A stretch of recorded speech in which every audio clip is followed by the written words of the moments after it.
नमस्कार मु Deepti दीप्तिस full lab को आपण मानकु बहुत बहुत स्वागत। आज आम एमती गोटे पिठा बनैबा जोटा जदि आपण बनैकी खाइबे ना रसमलाई चाउल खीरी एसबू खाइबा पूरा भूली जिवे। तो ये जो पिठाटा ना खाइबा एमती भी टेस्टी लगे किंतु बनैबा भी बहुत सहज आ समय भी बेसी लागबनी कम टाइम रे आपण आराम से एटा को बनै पारिबे। तो एमती बहुत सारा पारंपरिक पिठा और मिठार रेसिपी आगु चैनल अपलोड हो सारी लिंक आपन को डिस्क्रिप्शन बॉक्स रे मिल जाव जदि आपन चाहिए सेठी को जाके चेक भी करें। तो ये पिठा बनवाई ना फास्ट ये देखते एमती गोटे आम कड़े नहीं नॉन स्टिक कड़े जदि अच्छी तो बहुत बढ़िया। तो कड़े आम नवा गोटे कप चाउल गुंड ये जो चाउल चूनाटा मुझे यूज करी घरे तैयारी रेडीमेड चाउल चूना भी आ जगह आप नहीं पारे किंतु घर तैयारी चाउल चूनार ये पिठाटा बहुत बढ़िया बनब। तो चाउल को आपन कौन करेंगे ना भल भाव में धोईकी 3-4 घंटा पानी में बतुरे देवे तापर से पानी रू बाहर करके छाणिकी ताको हल्का सुखे देवे तापर ग्राइंडर जार पाउडर बनैकी आपन यूज करि परिबे। तो से चाउल चूना रे आमे सेम कप रे मापिकी गोटे कप ऐड करबा क्षीर ता सहित 1/4 कप पानी। जदि आपन चाहिए पूरा क्षीर ये मिक्स करि परिबे नले पूरा पानी रे भी बनै परिबे किंतु क्षीर देले यार टेस्ट बहुत बढ़िया आसे आ एटा पूरा नरम बनिबो। तो ये ना जेकोसी गोटे जगह आप फिक्स करदे से चाउल चूना क्षीर पानी सबू जिनस मापिकी ने। तो एबे आम ए मिक्स करवा 2 छोट चम्मच चीनी मुझे खांड यूज करी आप चाहिए रेगुलर चीनी भी आ जगह नहीं पारे ता सहित 2-3 पिंच मिक्स करवा लुण ए सबू जिनस को आम भल भाव गोटे थर गोले दबा मिक्स करदे भल भाव तापरे गैस ऑन करके आम एटा को लो फ्लेम रे कुक करवा। तो ये ना जदि आप चाहिए क्षीर को फास्ट गरम करके तापर चाउल चूना भी मिक्स करें किंतु से कौन हम ना चाउल चूनाटा आपणकर मुंडा मुंडा बा गोटा गोटा हो किंतु जदि यही प्रोसेस रे आपण बनइबे फास्ट चाउल चूना सहित क्षीर मिक्स करदे तापर कुक करेंगे से चाउलटा आपणकर बा चूनाटा आपणकर गोटा गोटा हेनी पूरा स्मूथ होकर आपणकर डोटा रेडी हम। तो ये फ्लेम को आम लो करके यहाँ को कुक करवा बेसी टाइम भी लगभग बहुत कम टाइम रे आपन देखिए जो डोटा बा जो मिक्सचरटा एमती ठीक हवा स्टार्ट हो टिके आपन को गोटा गोटा लगी पारे किंतु धीरे धीरे जमती आपन एटा को कुक करेंगे ना डोटा आपनकर पूरा स्मूथ होकर बनब बिल्कुल भी गोटा रही 4-5 मिनट मैक्सिमम आपन को टाइम लगे बेसी टाइम लगभग। तो ये देखूँ 4-5 मिनट पर आमर जो जंतुणीटा पूरा ये रेडी हो जाइए बिल्कुल भी ये गोटा गोटा नहीं पूरा स्मूथ अच्छी। तो जंतुणीटा जितेबाला आमर रेडी हो पिठार टेस्ट बढ़ावाई यही स्टेज आम ए गोटे चम्मच घी देके ताकू भल भाव में एमती मिक्स करदे तापर गैस फ्लेम को बंद करदे। घी मिक्स कले कौन हम ना पिठार एक तो टेस्ट बहुत बढ़िया आसो ता सहित यहाँ बहुत नरम भी बनब।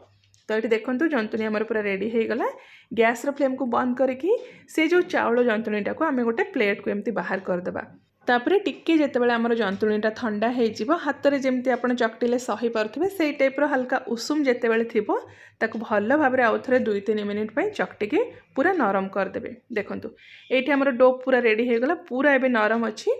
तो एबे हम कौन करवा ना हाथ में अल्प टिके घी लगे जंतुणी छोट छोट पर्सन नहीं कि जेकोसी सेप्रे आप बन पारे।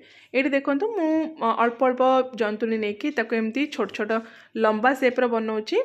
तो जमतिया सेप आप चाहिए छोट बड़ करके सेप आउ साइज आपण को ऊपर डिपेंड करुच्ची जोटा आपन को इजी लगे आप बन पारे। मुझे 2-3टा सेप आपन को देखी दूसरी देखूँ जदि आप चाहिए एमती छोट छोट बॉल भी बन पारे ना एमती टिके फ्लैट करके आप भी बन पारे। तो जो सेप्टा आपन को बनवाई इजी लगुच आपड़ से सेप्रे पूरा जंतुणी एमती फर्स्ट बनईकी रेडी करदे। तो ये पूरा जंतुणी देखूँ छोट छोट करके मु लंबा सेप्र बनई देछि आउ एटा ना जदि आपणकर बा डोटा जदि परफेक्ट आपणकर बनी थी हाथ में बिल्कुल भी लगभग देखूँ हाथ में ये बिल्कुल भी लगुनि सब गोटा गोटा होगी अच्छी। तो एबे आम एटा को साइड रखीदबा। तो एबे हम कौन करवा ना गैस ऑन करके गोटे कड़ाई रे 2 चम्मच गरम करवा घी आउ घीटा टिके मेल्ट हो गला परे बा टिके गरम हो सारा पर से आम 1/4 कप काजू देकी बा 10-12टा काजू देकी ताकू गोल्डन कलर हवा जाए भाजवा लो फ्लेम रे। ये ना ड्राई फ्रुट्स आपणकर पसंद किसी भी ड्राई फ्रुट्स नहीं पारे आलमंड भी नहीं पारे पिस्ता भी नहीं पारे जहाँ आपणकर पसंद आप घी एमती भाजिक ये यूज करें। तो काजू भाजी सारा पर गोटे बोल को आम बाहर करदे आउ सेम घी जी आमर घी रहा से 2-3टा गुजराती को टिके आप छेचिकी पकईदे ता सहित गोटे तेजपत्र देदेबा। आउ ये देखूँ आधा कप मुझे कटा नड़िया फ्रेश नड़िया को छोट छोट खंड करके मुझे काटी देछि नड़ियार परिमाण भी आपण हिसाब रे आपण कम बेसी करें जदि नड़िया बेसी पसंद नुह आपण को तो अधा कप जगह आपण 1/4 कप नड़िया ये मिक्स करें बा अधा कप कटा नड़िया जगह आपण 1/4 कप कटा नड़िया ता सहित 1/4 कप कोरा नड़िया ये मिक्स करें। तो नड़िया जिते आमर टिके भाजी होपर जो कप्रे आप सब जिन मापिकी नहीं ना से कप्रे 4 कप आम ये मिक्स करवा क्षीर। तो मेजरमेंट आपड़ ये ध्यान रखु से आगुरी भी कही खाली मेजरिंग कप्रे मापिले हम से नुह जहाँ भी अच्छी जेकोसी जगह आप गोटे फिक्स करूँ से सब जिनस मापिकी जदि आप ने ताहले ये जो गईठा पिठाटा पूरा परफेक्ट बन खावाई भी बहुत टेस्टी लगे। तो सेम कप्रे आम 4 कप क्षीर नहीं कि गोटे कप ये मिक्स करुच्ची पानी। तो ये जदि आप चाहिए ना पूराटा को आप क्षीर भी बन पारे टोटाल 5 कप आप पानी भी नहीं पारे। तो लास्ट रे 1-2 पिंच आम ए केसर मिक्स करवा यहाँ पूरा ऑप्शनल अच्छी जदि अच्छी आप मिक्स करूँ ना टेस्ट सेमती किसी फरक आसबनी।